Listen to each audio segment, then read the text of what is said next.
కర్ణాటక సంగీతం theory classes second year జీవిత చరిత్రలు నేర్చుకుంటున్నాం మనం. ఇప్పుడు పట్నం సుబ్రహ్మణ్యయ్యర్ గారి జీవిత చరిత్ర చదువుకుందాం. వీరు 1845వ సంవత్సరంలో తంజావూరులో జన్మించారు. తండ్రి భరతం వైద్యనాథ్ అయ్యర్, తాతగారు భరతం పంచనాథ శాస్త్రి గారు. పట్నం సుబ్రహ్మణ్యయ్యర్ గారు పల్లవి విద్వాంసులు మరియు గొప్ప వాగ్గేయకారులు. అష్టసహస్ర బ్రాహ్మణుడు, శ్రీ త్యాగరాజస్వామి శిష్య పరంపరలోని వారు. వీరి తాతగారు పంచనాథ శాస్త్రి గారు.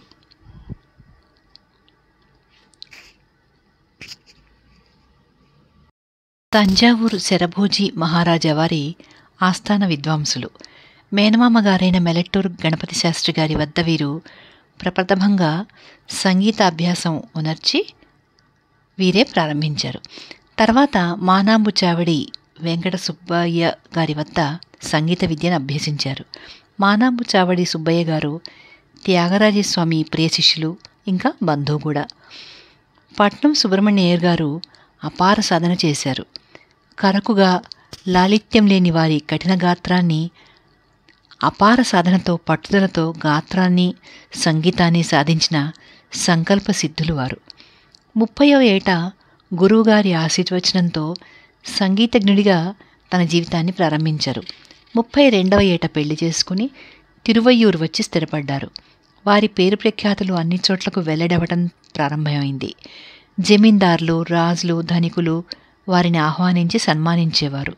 త్యాగరాజస్వామి వారి యొక్క కృతులలోని అర్థ, భావ, సాహిత్య లాలిత్యాలని చూపడంలో వీరికి ఎవరూ సమానం కారు. వీరికి వీరే సాటి. వీరికి చాలా ఇష్టమైన త్యాగరాజస్వామి కృతులు శుద్ధ సావేరి రాగంలోని దారిని తెలుసుకొంటి, బేగడరాగా నాదోపాసన, ఖరహర ప్రియ, విడము సేయవే మరియు మోహన రాగంలో భవనుత, అపురూప రాగాలను కూడా వీరు విస్తృత ఆలాపన చేసేవారు. సంగీతజ్ఞులకు, సంగీత రసికులకు వీరి కచేరీ వీణులకు విందుగా ఉండేది. అపూర్వ రాగాలైన నారాయణి, సింహవాహిని, కన్నడ, మందారి రాగాలను అద్భుతంగా పాడడమే కాకుండా ఈ రాగాలలో కృతులను కూడా రచించారు.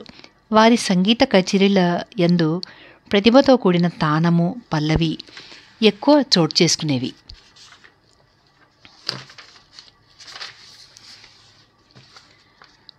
అప్పటికప్పుడు పల్లవిని, వివిధ గతులతో కూడిన తాళాలను అద్భుతంగా ప్రదర్శించేవారు. వారి బేగడ రాగ ప్రత్యేకత చెప్పుకుందాం.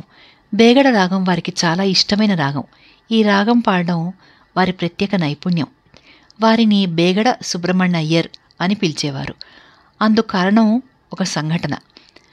అది ఒకసారి మైసూరు మహారాజా వారి దర్బారులో వీరి కచేరీ ఏర్పాటు చేయబడింది.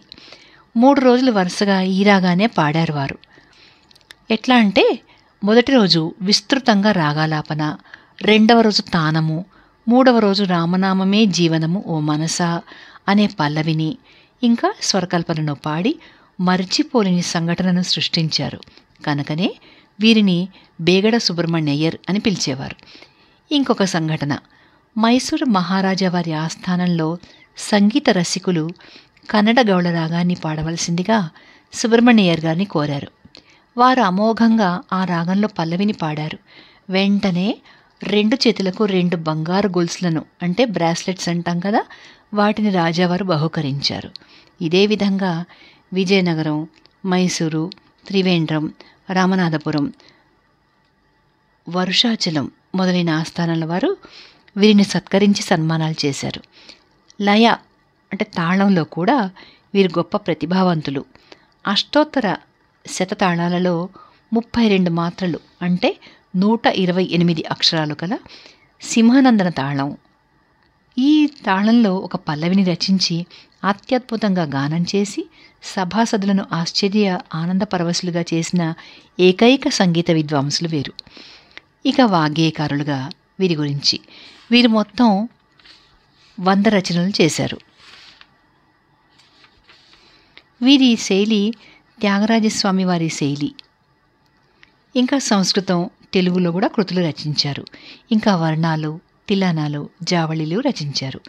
తన రచనలను ఆది తాళం, రూపక తాళం, చాపు తాళం, జంపె తాళాల్లో చేశారు. తాను రచించిన వాటిని విద్వాంసులకు వినిపించి వారు అంగీకరించిన తర్వాత శిష్యులకు నేర్పెడివారు. వీరు రచించిన కథన కుతూహల కృతి రఘువంశ సుధాంబుదికి చిట్టస్వరం కూడా చేశారు. ఈ రాగానికి జీవం పోశారు. ఆ చిట్టస్వరం వారి అపార శక్తికి నిదర్శన. వీరిని చిన్న త్యాగరాజుగా పిలిచేటివారు. వీరి ముద్రలు వెంకటేశ, వరద వెంకటేశ, ఆది వెంకటేశ, శ్రీ వెంకటేశ, ఇంకా శ్రీ వరద వెంకటేశ అని కూడా ఉన్నాయి. కొన్ని కొన్ని రచనలు అలా కూడా కనిపిస్తూ ఉంటాయి. చాలా వరకు ఆయన రచనలన్నీ కూడా తెలుగులోనే ఉన్నాయి. నీ పాదములే భైరవి రాగం, నిన్ను చూచి సౌరాష్ట్ర, మరి వేరే దిక్కెవరయ్య రామ, షణ్ముఖ ప్రియ, ఇంతకంటే కన్నడ, పరిధానమిచ్చితే బిలహరి, ఇలాంటి కృతులన్నీ కూడా చాలా ప్రసిద్ధాలు. వారి ముఖ్య శిష్యులు చాలా ఓర్పుతో తమ శిష్యులకు సంగీతం నేర్పేవారు. మంచి గురువు. వీరి ముఖ్య శిష్యులు రామనాథపురం శ్రీనివాస అయ్యంగారు, అంటే పూచి శ్రీనివాస అయ్యంగారు అంటారు.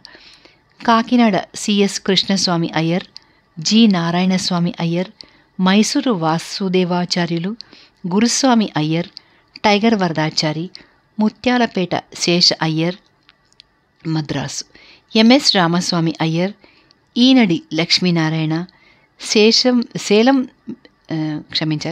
సేలం మీనాక్షి కుమార్తెలు పాప మరియు రాధ, వీళ్ళందరూ కూడా ఈయన శిష్యులు.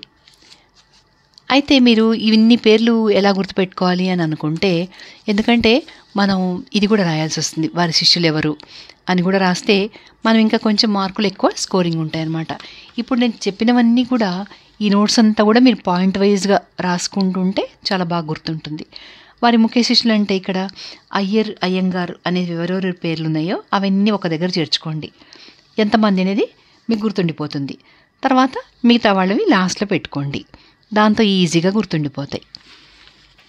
సేలం మీనాక్షి తమ కుమార్తెలకు సంగీతం నేర్పించడానికి పట్నం సుబ్రహ్మణ్యయ్యర్ గారిని మద్రాసుకు ఆహ్వానించారట. వీరు 12 సంవత్సరాలు మద్రాసు నుండే నివసించారు. చాలా కాలం చన్నపట్నంలో ఉండడం చేత పట్నం సుబ్రహ్మణ్యయ్యర్ అని ప్రజలు పిలిచేవారు. ఈ విధంగా ఎప్పటికీ పట్నం అనే పేరు వారి పేరులో చేరిపోయింది. వీరు గణపతి ఉపాసకులు. వినాయక చవితి ఉత్సవాన్ని గొప్పగా జరిపేవారు. వీరికి సంతానం లేదు. తన సహోదరి మనుమణ్ణే దత్తత తీసుకున్నారు. వారి 58వ సంవత్సరంలో, అనగా 31 జూలై 1902 సంవత్సరంలో వారు పరమపదించారు, అంటే చనిపోయారు. వారి రచనలు ఎప్పటికీ స్థిరస్థాయిగా నిలిచిపోతుంటాయి. వారి రచనల ద్వారా వారు సంగీత లోకంలో నిలిచిపోయారు. నాదం అనే దాని గురించి ఇప్పుడు తెలుసుకుందాం. నాదము, ఆహతనాదము, అనాహతనాదము అని విభజించారు. ఎలా అంటే నాదము అనేది 2 విధాలుగా విభజించారు. 1 ఆహతనాదము, 2 అనాహతనాదము. ఆహతనాదం అంటే ఇది గానం పుట్టడానికి ఆధారమై శృతి, స్వర, గ్రామ, మూర్ఛనాదుల ద్వారా ఆహ్లాదాన్ని కలిగిస్తోంది. అనాహతనాదం ఇది మునులచే ఆరాధింపబడుతోంది. గురుముఖంగా ఉపదేశించబడిందై యోగుల చేత ఆరాధింపబడుతుంది. త్యాగరాజస్వామి తన అనేక కృతులలో నాదం యొక్క గొప్పతనాన్ని విశదంగా వివరించారు. ఇది మీకు బాగా అర్థమైందనుకుంటాను.